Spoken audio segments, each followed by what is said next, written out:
Choose to rent. Advancing events through technology.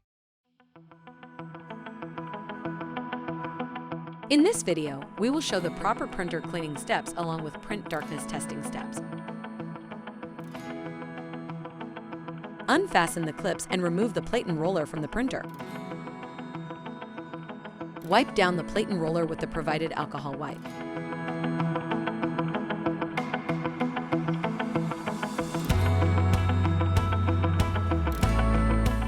Reinsert the plate and roller and refasten the clips. Clean the thermal print head with the provided alcohol wipe.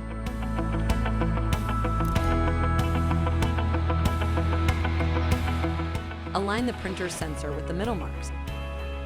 Insert the badge paper through the back of the printer and close the top.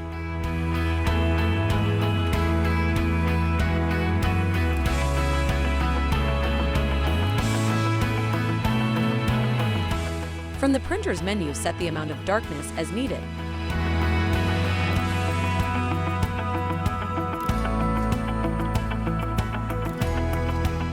Set the printer to calibrate from the menu screen, and your printer will be ready to print.